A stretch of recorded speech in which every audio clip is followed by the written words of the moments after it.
Không chơi luôn rồi đó. Saturday is rescued Longnose person from Shoal Coast. Now that she is up on the rockwork there, has anyone been able to point out why she might be a rescued seal? Can I give him a hint? Yeah, she is completely missing her right eye. Now, she was rescued with an injury to that eye, and we had a specialist flown over from the United States to have a look at it. Unfortunately, she wasn't able to repair the damage, and that's when she decided to remove it completely. Now, after this, Saturday wasn't able to be reintroduced to the wild, and we were lucky enough to be chosen as her forever home. Being a Longnose fur seal, she is incredibly well designed for her life in the water. She's got those great big front flippers that she can use to propel herself when she swims. And at the other end, she's got some smaller rear flippers that she can use to steer and stop. Would you like to show everybody flippers?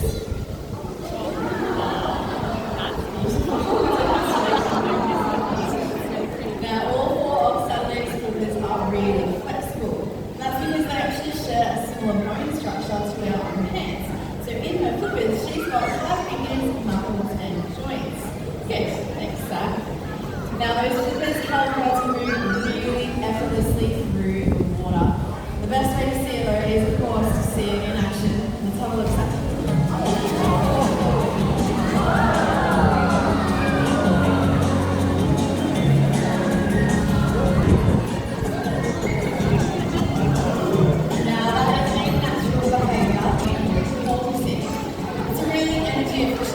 These seals to travel because they don't need to stop to breathe the air. Each time Saturday exits the water, she can take a big breath of air in or out and then continue on her way. Now I'm sure you guys probably knew that seals are pretty fast through the water, but something that you might not know is that they're also pretty quick up here on land as well. That's because Saturday has got a rotating hip joint. It means she can walk, run, climb, and even squat. Now, that hip joint makes these seals so fast on land that she could actually outrun you or I over a short distance. Now, I thought to prove this, Saturday and I could go for a bit of a run out into the stadium so you guys can see just how quick she really is.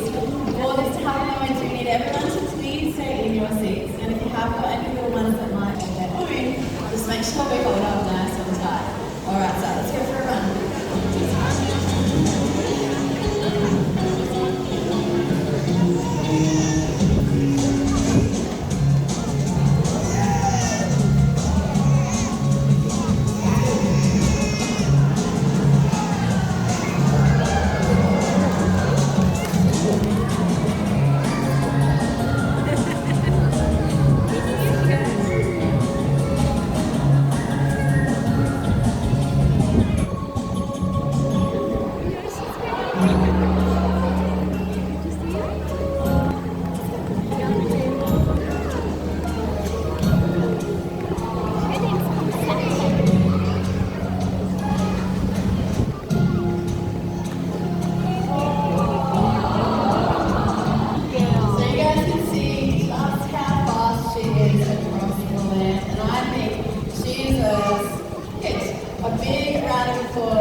If you guys ever have the lucky opportunity to see a seal like Saturday in the wild, you need to make sure you're giving them plenty of space, because I know that Saturday is adorable, but her wild friends can definitely become aggressive if they do feel threatened. That's right. Now, Saturday here is pretty lucky. She's got quite a few friends here at Seal Island, and one of them also happens to be missing his right eye as well. I thought we could meet him up next, so Sam, we're going to say goodbye to you. Let's give her a big round of applause. Now, Saturday's one-eyed friend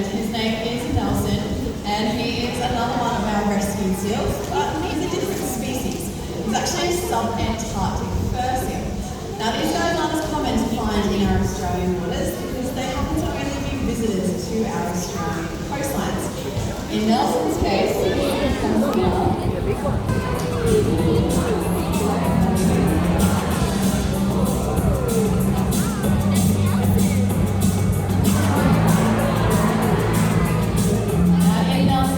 he was found on the coast of South Australia with that injury to his eye. Now he's found his forever home here with us at SeaLab, and while he and Saturday are different species, they've got quite a few things in common. As you can see, he's got those big front flippers and of course his smaller rear flippers. But another thing that they have in common is actually their fur coat. Now can I have a show of hands if you can see the fur that's on Nelson's body? No hands. Look, I don't blame you. It's pretty tricky to see when he's been swimming through the water. How about we get a little bit closer so everyone can get a better look?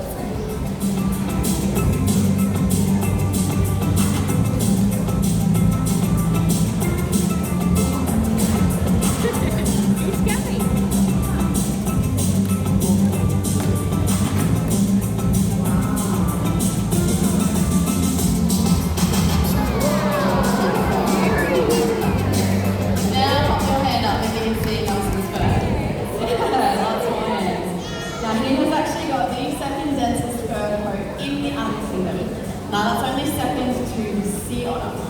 Now it's a bit of a density in comparison to the hair on our own heads.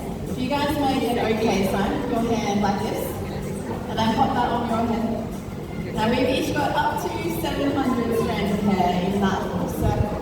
If I pop that same circle on Nelson, he's got up to 600,000 strands of fur fit. And that is what makes his fur coat so incredibly dense. He's got two really thick layers, and they lay down flat against him as he swims, trapping a fine layer of air in between and helping to keep Nelson's underlayer of fur completely dry, even when he's swimming in the water.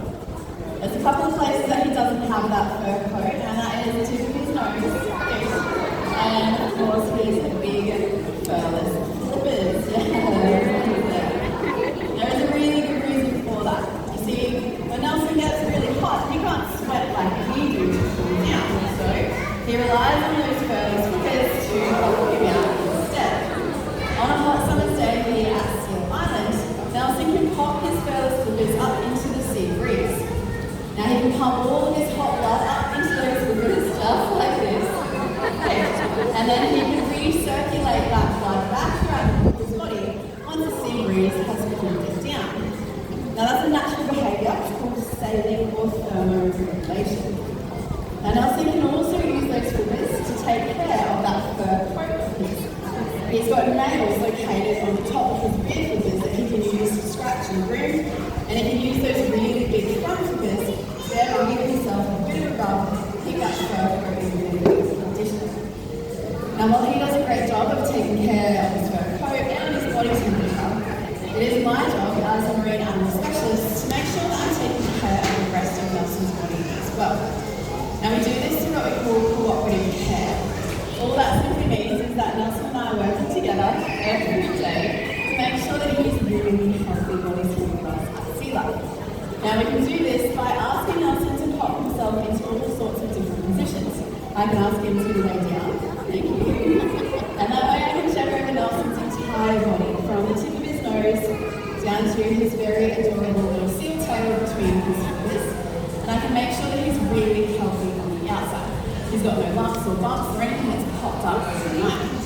Now in this position we can also X-ray Nelson or get a blood sample from between the body and his rear flippers to make sure that he's equally as healthy on the inside as what he appears to be on the outside. Now this all works because we build a really trusting relationship. He's going to lay there nice and still until he hears my whistle. And then he's going to sit up really quickly because he knows he is about to get something that he absolutely loves. Kids, what do you think Nelson absolutely loves? Fish. He definitely does. In fact, Nelson is eating the most out of all of our seals, currently eating 7.5 kilos of fish and squid every single day. Now another place I need to check on Nelson is inside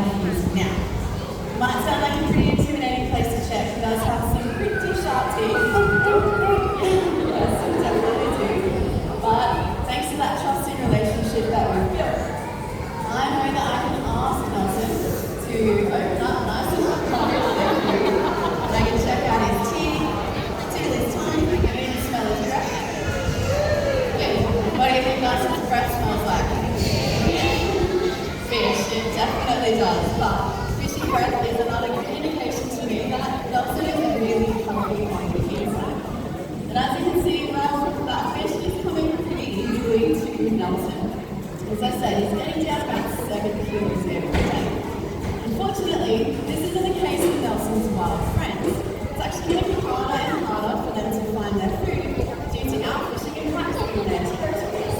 Now, there's a really easy way that we can help out, and it's just by choosing sustainable sources to seafood. All you need to do is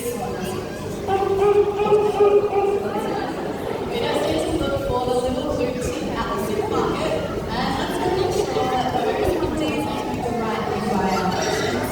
And there'll be plenty of fish in the sea for our wild seals to fill their bellies.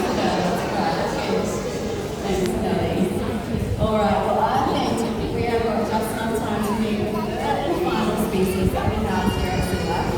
So we will see you